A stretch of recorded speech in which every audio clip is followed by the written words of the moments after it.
Hello, my name is Daniel Aguilar Torres from the Instituto Politécnico Nacional of Mexico. Today I'm going to present the work called Thermoacoustic Analysis of Apples when Dehydrated in an Ultrasonic Assisted Convection System.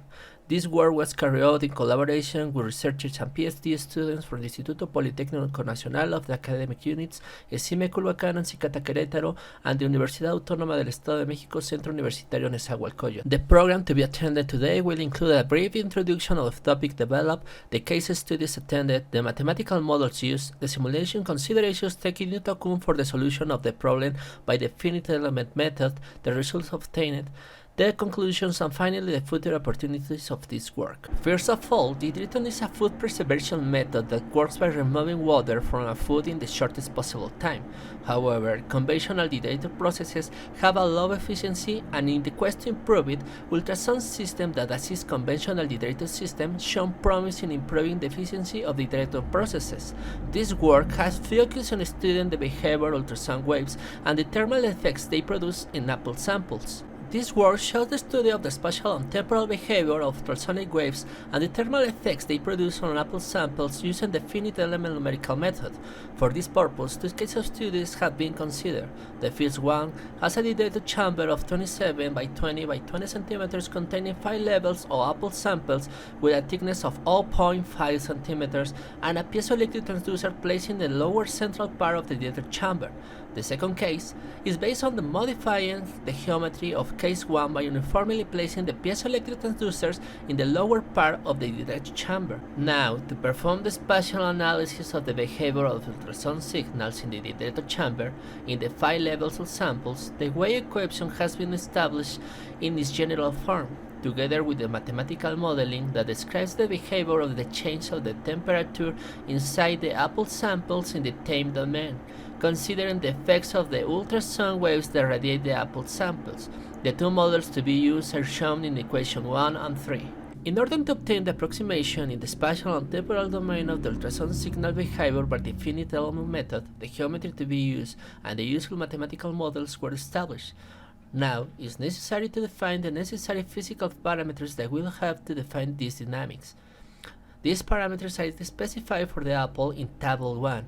In addition to these parameters, simulation conditions have been established, which consider a spectral analysis that consider a bandwidth of 20 kHz to 1 MHz to find the optimal operating frequency, and initial system equilibrium conditions are established specifying that this is at 60 degrees Celsius. The results obtained from the analysis by the finite element method showed in the first instance the spectral analysis performed to the system, and from the average pressure, the frequency of 22, 30, 32, and 34 kHz were identified as the most representative, being the 34 kHz the most representative of them.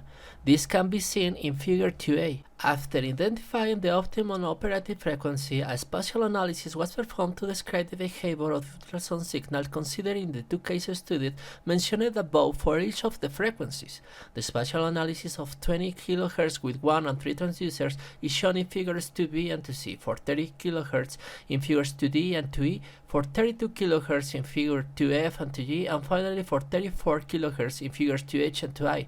The spatial analysis shows that the frequency that has the greatest influence on the 5 samples levels is 34 kHz, showing that the acoustic field is more homogeneously distributed in the apple samples. Now, having the spatial analysis and the optimal frequency of operation, the thermodynamic analysis of the system when it is radiated with ultrasonic signals at the different frequencies identified was performed.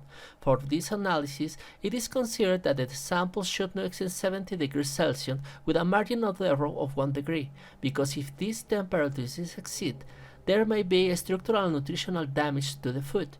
A dehydrated time of 40,000 seconds has also been considered, which is the average time it takes to dehydrate the apple in a convection oven. The analysis carried out for 22 kHz with one transducer showed that the wave with a pressure of 85 kilopascals was needed to reach a maximum temperature of 69 degrees Celsius in the established dehydrated time, while at the same frequency but with 3 transducers, ultrasonic signals with a pressure of 52 kilopascals were needed to have an increase in temperature of 69.8 degrees Celsius. A phenomenon to be highlighted is that with only one transducer transducer, the sample closest to the transducer is the one that suffers the increase in temperature, while with 3 transducers, the influence of ultrasons covers up to 2 samples. Now, for 30 kHz, when the samples are radiated with a single transducer, a pressure of 110 kPa is necessary to reach maximum temperature of 70.2 degrees Celsius. In this case of study with one transducer, it's observed that only the samples closer to it is the one that decreases temperature. Now, when the samples are radiated with 3 transducers, ultrasound signals with a pressure of 32 kPa are necessary to reach a maximum temperature of 70.1 degrees Celsius. In this case, it's more visible how it is that when 3 transducers are used, a great number of samples have an increase in their temperature. The same has been done for the frequency of 32 kHz. For this frequency, when the samples are radiated with a transducer, a pressure of 130 kPa is needed to reach a maximum temperature of 70 degrees Celsius, and in the same way as for 22 and 30 kHz, the sample that is affecting this temperature is the closest to the transducer. Now, when using the arrangement of 3 transducers show a similar behavior as with one transducer, only that to reach a temperature of 70 degrees Celsius were only necessary ultrasound signals with a pressure of 42 kPa. This shows that with a greater number of transducers, the amount of pressure needed to radiate the samples is less, even though the effects of ultrasound signals on the sample is similar. Finally, for the most representative frequency of 34 kHz, the same analysis was performed. When the samples are radiated with one transducer at 34 kHz, it is again observed that the affected sample is only the one closest to the transducer, which requires a pressure of 80 kPa to reach a maximum temperature of 70.6 degrees Celsius. However, when the samples are radiated with 3 transducers, a similar temperature change is observed in the 5 levels of sample samples, with a maximum temperature of 70.8 degrees Celsius at a pressure of 52 kPa. This last analysis shows that the most representative frequency found from the spectral analysis is the one that has the greatest influence on the temperature change of the samples, and that after the implementation of an array of transducers, these changes affect all the samples and not only one as shown when the samples are radiated with a single transducer.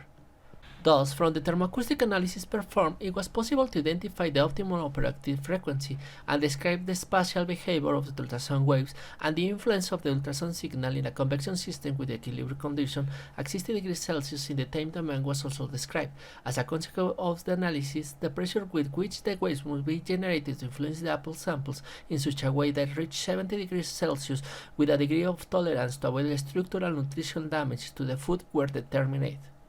Future opportunities include the possibility of designing a convection dehydrated system assisted by ultrasound of Apple dehydration, taking into account the frequency, pressures, and behaviors described in this work, as well as the quantification of the efficiency of the processes assisted by ultrasound for Apple dehydration in a convection system. In addition, some of the references consulted for this work are shown. And finally, there is the contact information. That will be all for my side. Thank you.